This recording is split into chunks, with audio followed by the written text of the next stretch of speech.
যিকোনো মুহূৰ্ততে ঘোষণা কৰিব পাৰে উচ্চতৰ মাধ্যমিকৰ ফলাফল। এই ঘোষণা কৰিছে হিমন্ত বিশ্ব শৰ্মা ডাঙৰীয়াই। আমাৰ মুখ্যমন্ত্ৰী ডাঙৰীয়াই ঘোষণা কৰিছে যে হঠাতে ঘোষণা কৰা হ'ব পাৰে উচ্চতৰ মাধ্যমিকৰ ফলাফল। কোনো ধৰণৰ আগতীয়াকৈ ন'টিচ দিয়া নহ'ব। হঠাতে ন'টিচ দিয়ে হঠাতে ঘোষণা কৰা হ'ব। যিদৰে মেট্ৰিকৰ ৰিজাল্ট ঘোষণা কৰা হৈছে, পুৱাই ন'টিচ দি পুৱাই ন'টিচ দি 10 বজা বা 11 বজালৈ ঘোষণা হ'ব ৰিজাল্ট। আগতে ন'টিচ দি তেওঁলোকে ল'ৰা ছোৱালীক মটিভেট নকৰে বা ল'ৰা ছোৱালীক এটা হাৰাশাস্তি প্ৰদান নকৰে বুলি তেওঁলোকে মুখ্যমন্ত্ৰী ডাঙৰীয়াই কৈছে। ঘৰতে বহি লাভ কৰিব পৰীক্ষা ফলাফল, মোবাইলতে লাভ কৰিব ফলাফল। সেইবাবে কোনো ধৰণৰ ন'টিচ আগতীয়াকৈ দি পেলাই ফলাফল ঘোষণা নকৰে বুলি মন্তব্য দাঙি ধৰিছে মুখ্যমন্ত্ৰী ডাঙৰীয়াই। 2 দিনতে ঘোষণা কৰিব পাৰে ফলাফল। খুব বেছি আজি বা কাইলৈৰ ভিতৰতে ফলাফল ঘোষণা কৰাৰ সম্ভাৱনা খুবেই বেছি।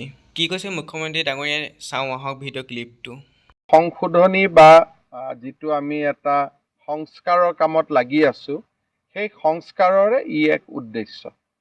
আৰু মেট্ৰিক আৰু হায়াৰ ছেকেণ্ডেৰী ৰিজাল্ট লৈ ইমান হাইপ হোৱাটো ভাল নহয়, কাৰণ যিসকলে কিবা কাৰণত বেয়া ফলাফল কৰে তেওঁলোকে সমাজত কেইটামান দিন থাকিব নোৱাৰা হৈ যায়।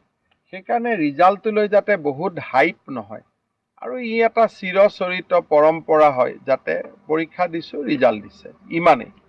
নহ'লে ই ষ্টেণ্ড কৰিছে, ই ফাৰ্ষ্ট ডিভিজন পাইছে, যিমানটো আমি হুলস্থুল কৰোঁ, থাৰ্ড ডিভিজন পোৱা ল'ৰাকেইটাই নিজকে একেবাৰে সমাজত বাস কৰাৰ অনুপযোগী বুলি ভাবিব আৰম্ভ কৰে।